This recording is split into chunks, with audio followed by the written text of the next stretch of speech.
रेखा जी अभी अभी अपने पति मुकुल जी के लिए कॉफी बनाकर किचन से निकली ही थीं कि सामने से लता को आता देखकर उनका पारा चढ़ गया। जब सारा काम हमें ही करना है तो तुम्हारा क्या काम है यहाँ? तुम्हें पता नहीं है कि हमें सुबह उठते ही कॉफी पीने की आदत है? माँ जी, मैं जा ही रही थी, लेकिन रवि को जल्दी ऑफिस जाना था। उनके कपड़े प्रेस करने में टाइम लग गया। बस हर बार में बहाना पहले ही तैयार रहता है। लता को शादी करके आए अभी केवल 4 महीने ही हुए थे। यहाँ आकर उसे ऐसा लगने लगा था कि जैसे किसी जेल में आ गई है। उसे कहीं जाना हो तो परमिशन लेनी पड़ती थी, कोई गलती हो जाए तो पनिशमेंट मिलता था। सास ससुर और पति तीनों ही एक सुर में उसका विरोध करते थे। कभी कभी तो मन करता कि यहाँ से भागकर अपने पापा के घर चली जाए, लेकिन पापा हार्ट पेशेंट थे। यह सब उन्हें पता लग गया तो ना जाने क्या अनर्थ हो जाएगा, यही सोचकर सब बर्दाश्त करती रहती थी। लता ने जल्दी जल्दी सबके लिए नाश्ता बनाया, उसके बाद रवि को टिफिन पैक करके दे रही थी। तभी रवि ने आवाज दी, अरे लता, क्या कर रही हो? इतना टाइम नहीं है मेरे पास। कार चला के नहीं जाना है। मेट्रो में कितना समय लगता है तुम्हें पता है? जरा सा लेट पहुँचो तो ऑफिस में सुनना पड़ता है। रवि की एक एक बात इस बात की ओर इशारा करती थी कि उसके पिता ने कार नहीं दी थी, लेकिन वह अब सुन लेती है। पिता को कैसे बताए कि जिन्हें आपने उसका जीवन साथी चुना था वह पैसों का लालची है। एक दिन शाम को रवि घर आया तो उसने अपने पापा से बात की। अब मुझसे नौकरी नहीं होती है। वो आपके पुराने दोस्त शर्मा जी हैं, मोटर पार्ट बनाते हैं। मैं चाहता हूँ कि उसकी सप्लाई शुरू करूँ। लेकिन बेटा, उसके लिए तो कम से कम 10 लाख रुपए चाहिए होंगे। वो कहाँ से आएंगे? वही सोच रहा हूँ। तभी वहाँ लता आ जाती है। लता, तुम अपने पापा से कुछ पैसे उधार ला सकती हो।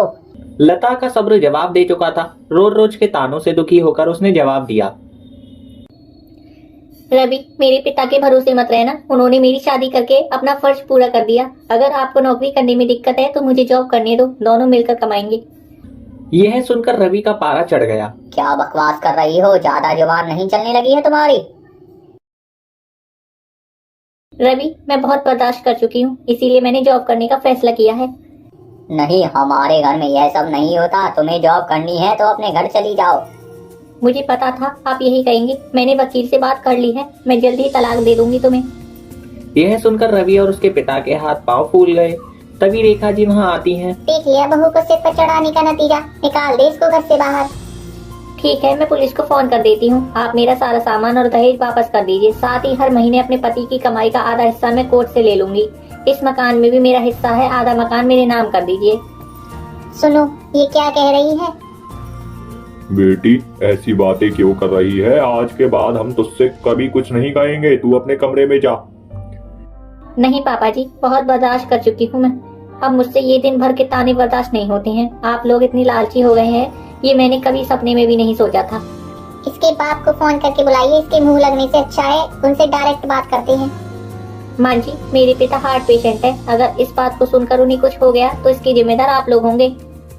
ये तुम्हें क्या हो गया है? आज से पहले तो तुमने कभी ऐसी बात नहीं की। मैं आज तक आपके और मम्मी पापा जी के हर ताने को बर्दाश्त करती रही। 20 लाख रुपए मेरे पापा ने शादी में खर्च किए, फिर भी आपको कार चाहिए, बिजनेस करने के लिए पैसा चाहिए।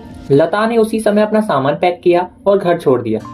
जाने से पहले उसने अपने सास ससुर और पति तीनों को कहा, अगर मेरे पापा को आपने कुछ बताया तो मैं आपको अरेस्ट करा दूंगी। तलाक का नोटिस आपको मिल जाएगा, चुपचाप साइन कर देना।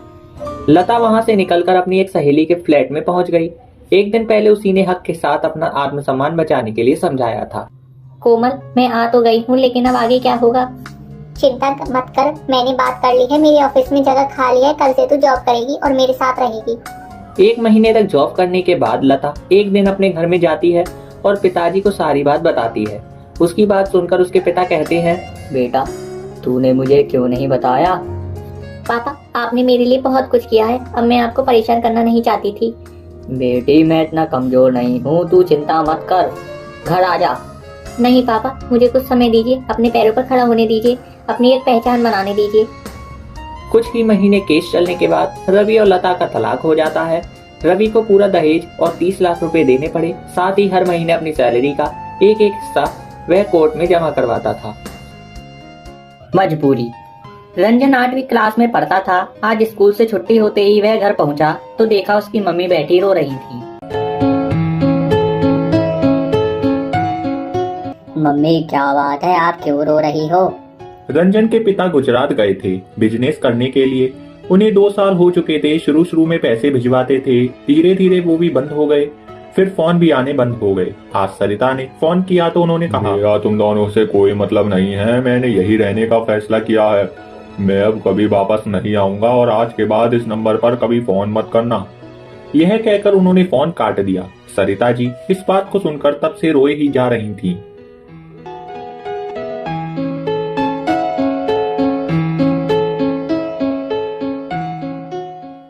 मम्मी आप चिंता मत करो, मैं कल से कोई काम ढूंढ लेता हूँ। हम अकेले रह लेंगे, हमें किसी की जरूरत नहीं है। पापा के लिए उसके मन में कड़वाहट भर चुकी थी। वह अपनी माँ को सांत्वना देने में लगा था। रंजन की बात सुनकर सरिता जी को भी अच्छा लगा, लेकिन इतनी छोटी सी उम्र में उसकी पढ़ाई छुड़वाकर काम पर लगा देना यह उन्हें समझ में नहीं आ रहा था। नहीं बेटा, तुझे बहुत मेहनत से पढ़ना होगा। पढ़ लिख कर तुझे कुछ बनना होगा ताकि हम दुनिया का मुकाबला कर सकें। मैं मेहनत करूंगी, बस तू मन लगाकर पढ़ाई कर। मम्मी पढ़ाई से जरूरी घर का खर्चा चलाना है। आप क्या करोगी? कभी घर से बाहर आप निकली नहीं। आपको कौन काम देगा? मैं काम करूंगा, मैंने सोच लिया है। काम के साथ साथ शाम को पढ़ाई कर लूंगा। अगले दिन से रंजन काम की तलाश में भटकने लगता है। कई दिन भटकने के बाद भी उसे कोई काम नहीं मिलता है। इधर सरिता जी भी रंजन के जाने के बाद काम की तलाश शुरू कर देती हैं, लेकिन उन्हें भी कोई काम नहीं मिलता। एक दिन दोपहर के समय रंजन को बहुत भूख लग रही थी। वह सुबह से भूखा था और काम ढूंढ रहा था। तभी वह एक चाय की दुकान के बाहर पहुंच जाता है। भैया मुझे एक चाय दे सकते हो? लेकिन मेरे पास पैसे नहीं है, बहुत भूख लग रही है। मैं शाम तक आपकी दुकान पर काम कर लूंगा। भूख लगी है तो चाय क्यों पीना चाहता है? खाने के पैसे नहीं है, चाय से भूख मर जाएगी। दुकानदार उसे चाय और साथ में पाव खाने को देता है।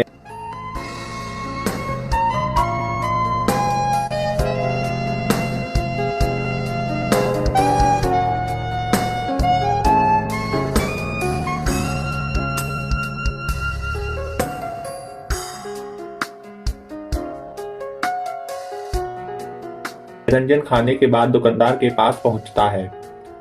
बताइए क्या काम करना है? मैं शाम तक आपका काम करता रहूंगा। जा बेटा घर जा, हम छोटे बच्चों से काम नहीं करवाते। किसी ने देख लिया तो पुलिस हमें पकड़ लेगी। लेकिन मैंने जो आपकी चाय पी है उसके पैसे कैसे चुकाऊंगा? जा बेटा, जब पैसे हो तब दे देना। नहीं, मुझे कुछ ना कुछ काम बताइए, मैं कर दूंगा।